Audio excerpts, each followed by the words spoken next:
Judge Prescott thought he could silence Pam Bondi with a fine. He never anticipated that she would completely dismantle his argument in front of the entire courtroom.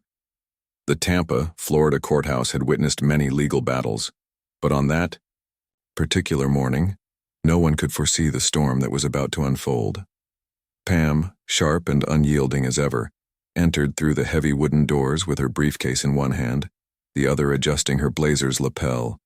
She was prepared for what should have been a routine hearing, one she could easily argue in her sleep. As she walked to the defendant's table, she could feel the judge's gaze on her even before he spoke. Judge Alan Prescott, notorious for his no-nonsense attitude, was staring not at her face but at something just beneath her collarbone, a simple gold cross. The atmosphere in the courtroom shifted. A quiet stillness took over, followed by a sharp clearing of the judge's throat as he leaned forward. "Miss Bondi, I must remind you that religious symbols have no place in my courtroom," he said. Pam didn't flinch. "Your Honor, you're wearing a cross," she replied, her voice steady. "That violates the neutrality of the space. You'll need to remove it or face a fine." A murmur swept through the few spectators present.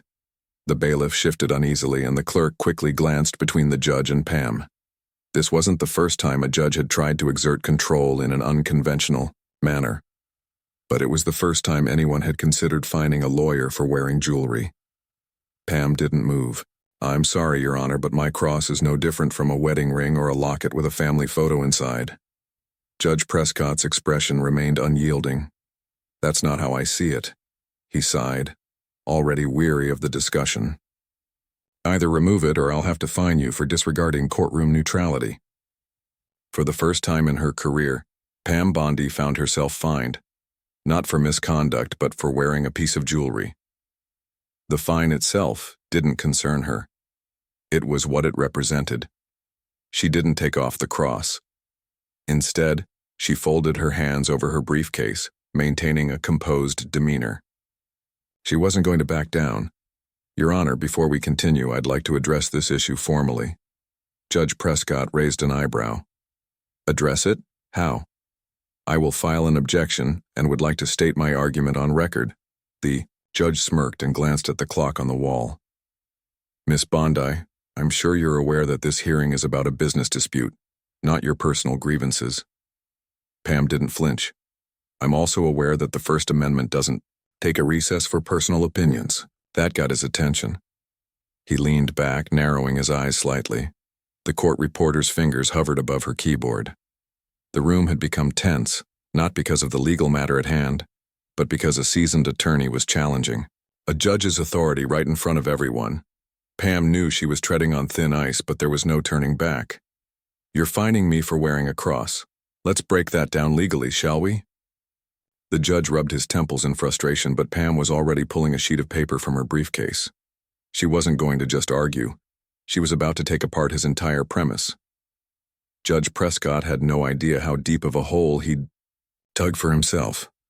Pam set the paper carefully on the table, her movements slow and deliberate. She let the silence hang, adding to the tension. Judge Prescott sighed.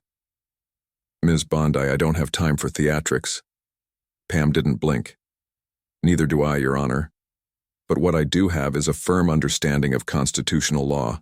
The judge leaned forward, fingers interlocked as though bracing for whatever was coming next. "You're fining me for wearing a cross, claiming it violates courtroom neutrality. But tell me, what legal precedent are you basing that on?" The room was still. The court reporter's fingers hovered over the keyboard. The bailiff barely shifted in his seat. Judge Prescott sighed. "This courtroom operates under my authority, Ms. Bondi." Pam nodded, her voice calm but firm.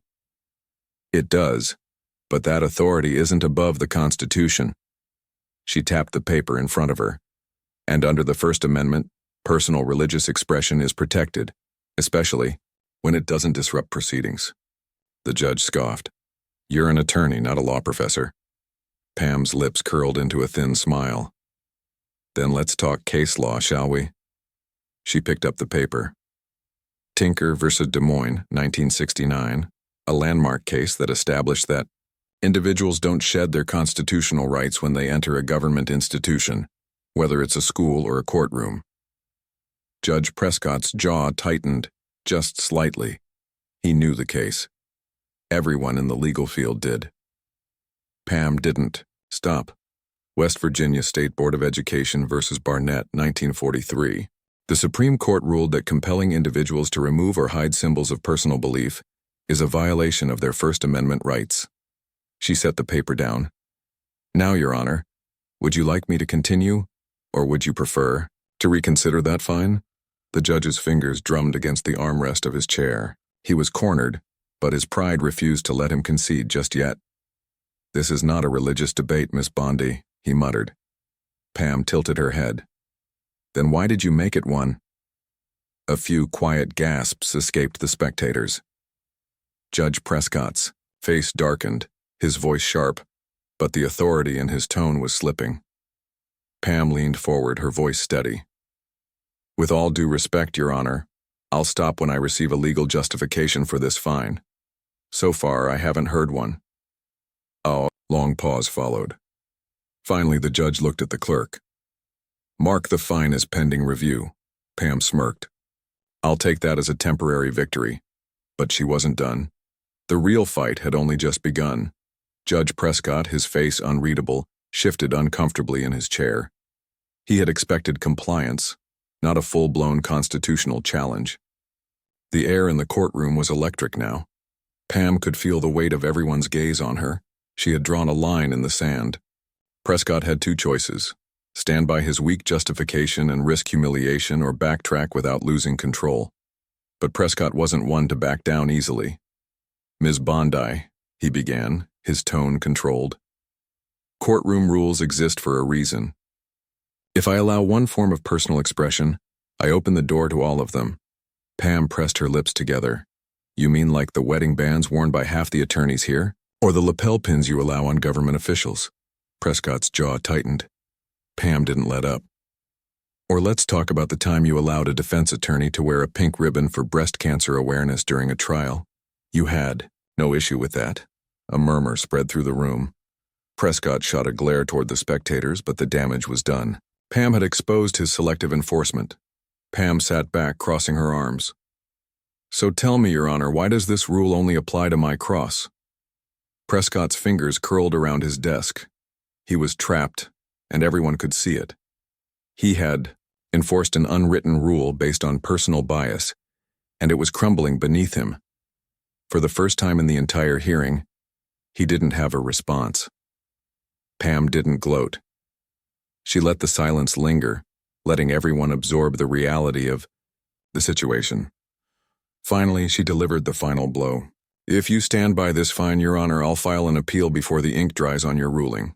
And when that happens, I guarantee this case will make headlines. She let that sink in. A judge fining a woman for wearing a cross in court. I'm sure the higher courts would love to weigh in on that. Prescott's nostrils flared. His ego and pride were at war with reality. Pam didn't look away. She let him sit with it, and the longer he delayed, the more obvious his mistake became. Finally, he exhaled sharply. The fine is rescinded, he muttered. Pam smiled. Much appreciated, Your Honor. But it wasn't just about the fine anymore. She had sent a message that Prescott wouldn't forget soon. The fallout was just beginning. The judge's words should have ended it, but the courtroom had transformed into a spectacle that everyone would remember. The court reporter hardly looked up, but even she knew this transcript would spread beyond the room. The clerk, who had been uneasy at the fine's announcement, now gave Pam a quick, almost impressed glance. Judge Prescott shifted in his chair, trying to ignore the moment. But Pam knew better. This wasn't something he could easily dismiss. The silence was deafening. Pam adjusted her blazer, her gold cross still resting exactly where it had been throughout the entire ordeal. She had won. But she knew this victory meant more than just a single courtroom win. It was a statement. Pam turned to her client, a middle-aged business owner who had been the reason for the hearing. The man gave her a nod of respect. His confidence in her was growing. Pam understood that this wasn't only about her. The ripple effect outside the courthouse was immediate. A reporter who had been covering a different case nearby had already caught wind of what had happened. Within an hour, the headline appeared online. Florida judge attempts to fine attorney for wearing a cross, but it doesn't go as planned. Pam's phone buzzed. Constantly. Colleagues, journalists, former classmates, all eager to know what had just unfolded. But Pam wasn't concerned with the media. She had a bigger plan. Taking this fight beyond the courtroom. She wasn't naive. She knew that this case could spark something bigger. Would other judges attempt similar tactics? Would attorneys be pressured to leave their personal beliefs behind to avoid confrontation? Would this moment embolden others to challenge the limits of courtroom neutrality? Pam wasn't about to let that happen. By evening, the story had already gone viral. Legal commentators weighed in on news panels, social media debates raged, and Pam watched the growing conversation unfold. A national news producer reached out for an interview. Pam didn't shy away from the attention. She understood the magnitude of this fight. This wasn't about corporate disputes or criminal cases. This was about defending personal freedoms. However, she knew Prescott wasn't finished with her. The look he gave her before dismissing the session lingered in her mind. He might have rescinded the fine, but there was a silent challenge still hanging between them. Pam was certain this battle wasn't over. The next morning, her assistant Lauren handed her a tablet with a carefully worded statement from the Florida Bar Association. It wasn't a simple comment, it was a warning. Prescott wasn't done. He had already filed a complaint against Pam, accusing her of disrupting proceedings and disrespecting judicial authority. The wheels of retaliation were in motion. Pam wasn't surprised. She knew the game. Prescott was trying to regain control by framing the narrative, but she wasn't going to let him. What's next? Pam asked, already shifting gears. Lauren briefed her on the process. A panel of judges and senior attorneys would review the complaint. Pam wasn't worried. This would be made public, and she wasn't going to hide from the fight. Pam made a call to a trusted journalist. Lisa Reynolds, an experienced legal reporter, would take the story public. She wasn't afraid to challenge judicial overreach. Within hours, the story was out. News outlets from every political angle were discussing the case. Legal analysts dismantled Prescott's reasoning. The Florida Judicial Review Board announced an investigation into the judge's conduct. Pam sat back, watching everything unfold. This wasn't just about her. It was about every attorney, every defendant, everyone who had ever feared their rights could be stripped away without question. Lauren handed her a phone. Prescott, in front of cameras, had made his statement. "I've always upheld the integrity of this courtroom," he claimed. "But I respect the judicial review process." Pam almost laughed. He was still trying to defend himself, but it was too late. His credibility was shot. Lauren crossed her arms. "He's trying to save face." Pam nodded. "And failing." The decision was in the hands of the Judicial Review Board. If they sided against Prescott, it would set a powerful precedent protecting individual rights. But even if they didn't formally reprimand him, Prescott had already lost where it mattered in public opinion. Pam looked up at Lauren. "We won." Lauren smirked. "I know." Pam set down her coffee cup, knowing she had not just fought for herself, but for the rights of everyone who believed in the principle that no one, not even a judge, could strip away personal freedoms without consequence. The days that followed were a whirlwind. Media coverage of Pam's legal stand continued to spiral, and every major outlet covered the fallout in Florida. Legal commentators, bloggers, and even law students were sharing their thoughts on what had happened. Pam's name was trending, and not just within the legal community. The story had become a case study in constitutional law, a test of judicial overreach, and a moment that highlighted the importance of defending personal freedoms. Meanwhile, Judge Prescott was nowhere to be seen in the public eye. The media storm had left him largely in the shadows, with only his brief statement outside the courthouse keeping his name in the news. His face, still frozen in his attempt at maintaining authority, had become a symbol of everything people feared about unchecked power. Pam, however, remained focused.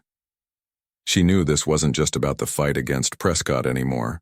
This was about making sure this issue was addressed at a broader level.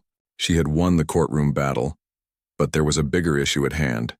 ensuring that no judge could ever think they could get away with abusing their position to impose personal beliefs or punish people for their personal expression.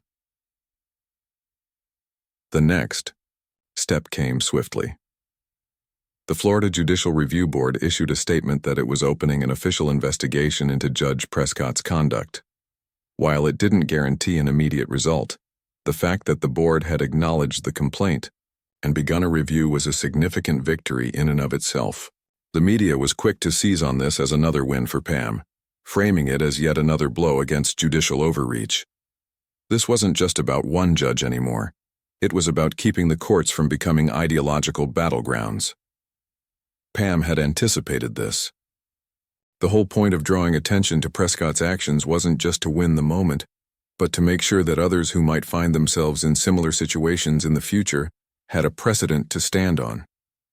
With the case making headlines across the country, attorneys from other states began reaching out to Pam for advice, many of them expressing concerns about their own courtrooms and the potential overreach they faced from rogue judges. Pam knew the tide was turning, and this wouldn't be just a one-time victory. The national discussion around judicial neutrality, First Amendment rights, and the limits of judicial power had begun, and she was right in the middle of it. It was clear to her now that she had not only shifted the balance in that courtroom, but had started a conversation that would reach far beyond Tampa. One evening, as Pam sat in her office going over legal briefs and responding to the flood of messages, her phone rang again. She looked at the number and smiled when she saw it was Lisa Reynolds. "Pam, I've got good news." Lisa's voice crackled through the line. "I'm listening," Pam said, putting her pen down and leaning back in her chair.